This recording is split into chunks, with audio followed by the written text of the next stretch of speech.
This is BBC News, the headlines. Aid organisations are warning of a humanitarian crisis in Afghanistan as hundreds of thousands of civilians have been displaced in fighting which has seen the Taliban advance across the country. The Red Cross says it's treated thousands of wounded people. The embattled governor of New York State, Andrew Cuomo, has announced his resignation in the face of a sexual harassment scandal. He will stand down in 2 weeks' time. Still in the US, the Senate has passed a $1 trillion infrastructure plan after months of political wrangling. The measure had bipartisan support. Nearly 20 Republicans joined Democrats in voting for the bill. It now goes to the House. Lionel Messi, the world's best-paid footballer, is moving to Paris Saint-Germain. Subject to medical tests, the Argentinian has played for Barcelona for more than 20 years but had to leave the club for financial reasons. This is BBC.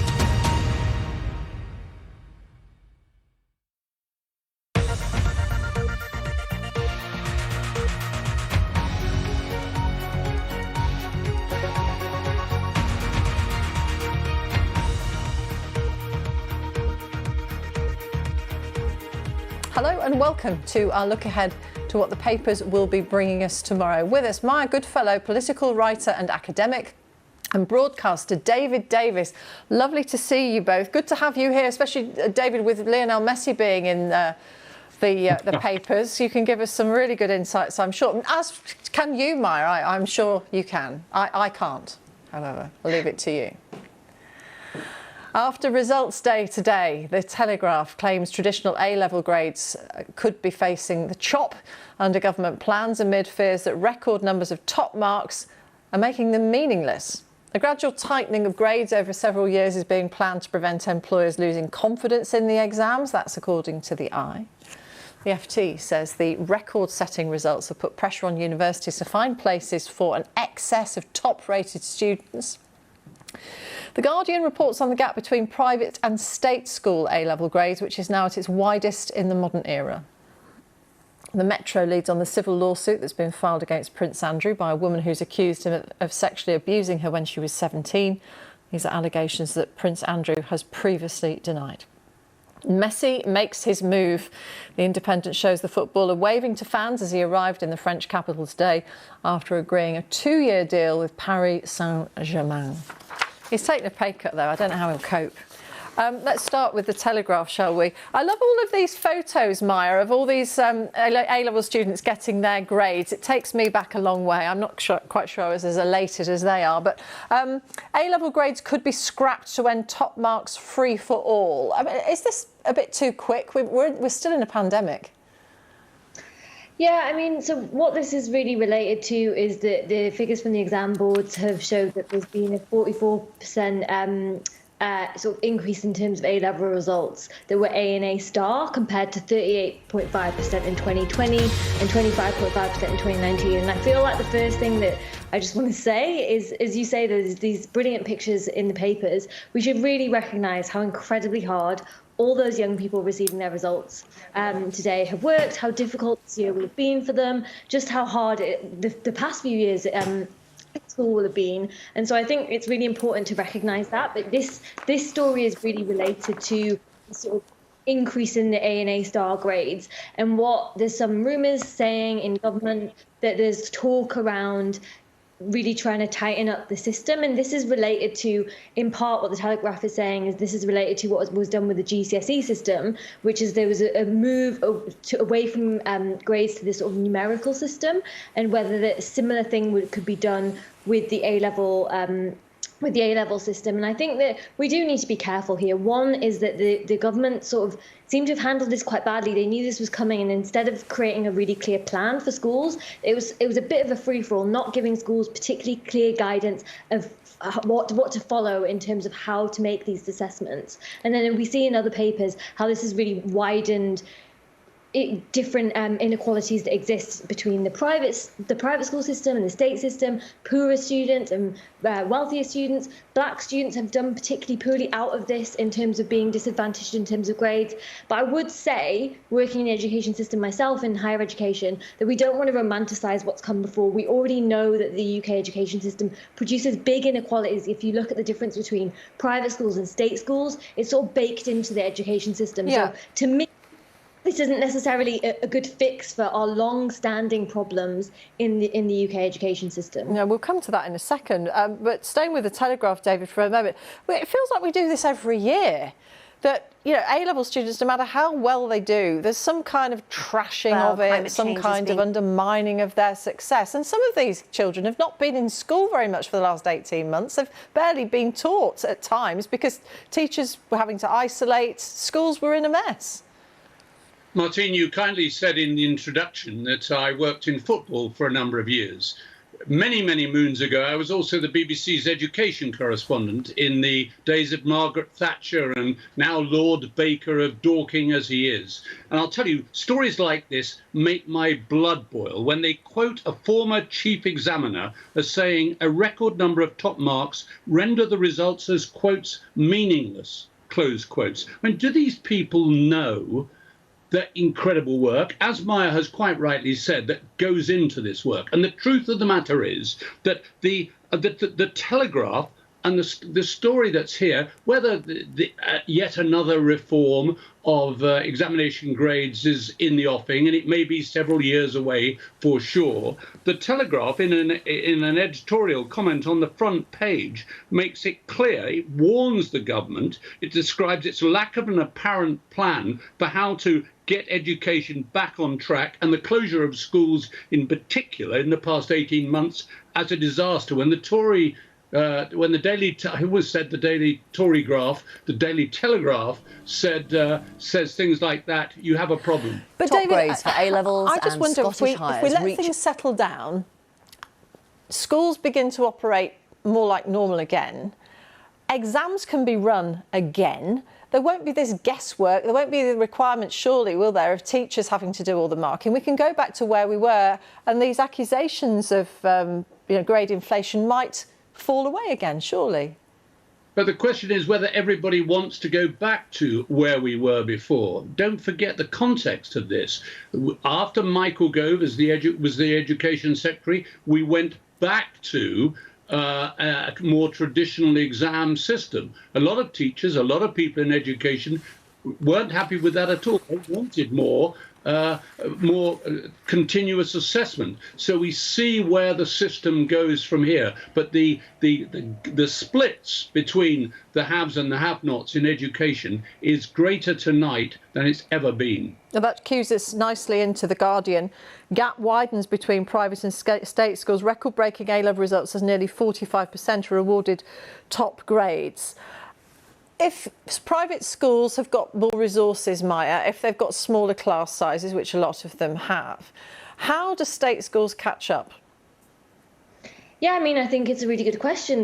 One of the main reasons to send your child to private school is because you're buying them this kind of education and then all of the advantages that you sort of accrue through that. And I think there's a really clear necessity to fund the state education system properly. I live with a primary school teacher. I used to work in a school for a very brief period of time. And so I know that actually teachers are really struggling with class sizes, with the over-testing, as has already been mentioned. There's a real problem. There is a real unhappiness around this huge focus on testing and what that means for children in the state education system and how they navigate that. And I think this is not only about private schools and state schools, as the Guardian headline highlights, but as I mentioned before, it's about poorer students in free school meals, black pupils, those students that are already marginalised in all kinds of ways, how the system then treats them and how the kind of education they access. And so I think, as well as focusing on this particular story and what's happened this year, there's a clear problem there in terms of, I think, the lack of the plan from the government.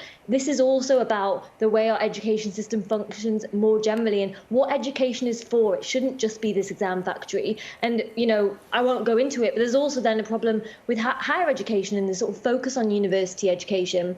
The imbalance between that and other forms of education and making sure everyone can access these different forms of higher and further education. So I think there's a long way to go in the UK, and there's big disparities that are reproduced through this division between the private and the state sector. I'd just add that UCAS, who organises the university applications, has said that disadvantaged pupils, students, David, have done better at getting into universities this year. But I suppose this gap widening this year of all years shouldn't be a surprise, as regrettable it is, because we saw particularly the digital divide, didn't we, when children were having to work from home, and less advantaged children didn't have access to the internet or laptops. Two things I would say to that. We won't know for years the real impact, the real practical impact of what I politely would call the diminished education of the past 18 months, 2 years. Point one. The other thing we haven't mentioned are the regional differentials that are in today's figures. You know, that if you're in London, you're likely to do rather better in schools than you are, or a lot of people will, in, say, the Northeast. And that those sort of regional differentials are extraordinary for a government that is talking about levelling up, distinctly unhelpful politically. Let's look at the Yorkshire Post, talking of different parts of the country. It's nice to have a regional newspaper on the paper review. Herd immunity hope now mythical dream after variant. This is one of the scientists, David, from the Oxford Vaccine Group. Why is this now not going to be a possibility? Well, herd immunity, it seems, is impossible because of the impact of, for example, the Delta variant and certain other variants that are coming. As Professor Whitty said right from the start, we're going to have to come to terms with living with this dreadful COVID thing, which is going to be with us for many years to come. And, you know, I fear that what the eminent head of the Oxford vaccine team is saying is what most people have come to believe. Yes, because even if you're double vaccinated, Maya, we're still seeing people infected or carrying the virus, which does make a mockery of the idea of herd immunity. Yeah, there was a recent study from Imperial College London that shows that suggested that fully vaccinated people between the ages of 18 and 64 have about a 49% lower risk of being infected compared with unvaccinated people. So obviously, in relation to contracting coronavirus, but then also thinking about how the virus impacts you, it's obviously better to be vaccinated than to not be vaccinated, which I think is an important point. But this doesn't sort of create this situation whereby you can't contract the virus at all. And I think that this is it is a problem in terms of thinking about how you move forward. And Sajid Javid, the health secretary, has been saying that, you know, that one of the plans might be booster jabs for people who are vulnerable, because I think it's important that there are people who are vulnerable, older people with existing health conditions, how to ensure they're protected. But there's also another sort of piece of this puzzle that I think we always must mention when we're talking about coronavirus, which is that large parts of the world still aren't able to access the vaccine. When we're thinking about variants and we're thinking about making sure people are protected, the solution has to be global. The virus is global. And so whilst we're sort of moving on with things to a degree in the UK, we have to recognise there is this other massive part of what is going on to make sure that everyone is safe, because no one is safe until everyone is protected. And so making sure that the vaccine is available globally is so incredibly important. Yeah, the World Health Organization, David, have been saying this for ages, haven't they? They just, you know, we'll just get new variants, reinfections, and there needs to be greater equity. For sure. And if we're talking, as my MP, the Health Secretary Sajid Javid was saying today, if we're talking about, you know, the backup jabs for us old folk in September, people are going to have to think very carefully about how happy they are having those backup jabs at a time, as Maya has just said, when there are parts of the world and people have had not a single jab at all. I'm in that camp, David, as well. In September, I'll be in the queue with you. Let's look at the Sun. Messi's pay cut to a mere £46 million a year. He'll have to tighten his belt, David, won't he, on that kind of money? Now, I am not coming on here to defend the indefensible. Is it obscene? Yes. Do I think that footballers are paid? Some footballers are paid far too much, just as Hollywood stars were in the 1930s. Yes, I do. All those things. But this is, as far as in the real world is concerned, he is a quite extraordinary footballer, probably in the top 1 or 2 in the world. And but the real story behind this is how the club he was brought up in, Barcelona, FC Barcelona, has got itself into an enormous financial mess. And you know, all the tears that were shed last weekend by Lionel Messi as he left Barcelona. He looked a bit happier today, perhaps with his £1 million a week on the way, I suppose, in Paris. But he will be a star in Paris. He would be a star wherever he played in the world. Yes, I mean, Paris Saint-Germain are not short of a few euros, are they, Maya? And he is a huge name. He and Cristiano Ronaldo, you know, the top 2 players in the world, as David says. I mean, somebody somewhere was always going to snap him up. He did offer to take a pay cut, but he still couldn't get underneath the threshold that the Spanish clubs are required to maintain. Yeah, absolutely. But I do, you know, these football players are amazing at what they do, but it is sort of hard to look at these figures and to look at the money that is in football and then look at the huge amounts that's charged for things like season tickets, pricing certain people out of going to matches. It is sort of difficult to look at this and not just be disgusted by the amount of money that is sort of in the game and used in the game in this way. And so, yeah, I don't want to be the sort of the downer on this, but I do think, you know, when you see these headlines, it's sort of hard to wrap your head around that anyone really is worth that much, if you like. Didn't it precipitate more of the Barcelona players coming forward to ask for a pay rise to make matters even worse, David? I don't think, if you want a pay rise, I wouldn't recommend going to FC Barcelona at the moment, and I don't think any players will be doing that. But you know, as I said right at the start, is it obscene? Yes, it is, right? So let's start there, and let's get the comparison with world stars like these. And I always make the comparison with the Hollywood stars of the 1930s. And, you know, people used to talk about their obscene pay as well. If we live in the society we do, people who are perhaps, as you said, probably the top player in the world, they are going to get paid these extraordinary and, yes, obscene sums of money. There are lots of footballers, by the way, not least in England, who are paid very, very poor wages. Yes, there certainly are. Let's look at the Telegraph again. Climate Czar, I drive a diesel. This is Alok Sharma, who's the president of COP26, the big climate meeting that's happening in November in Glasgow, Maya. And I think it was my colleague Kirsty Walk who asked him what car he drove, and he admitted it's a diesel.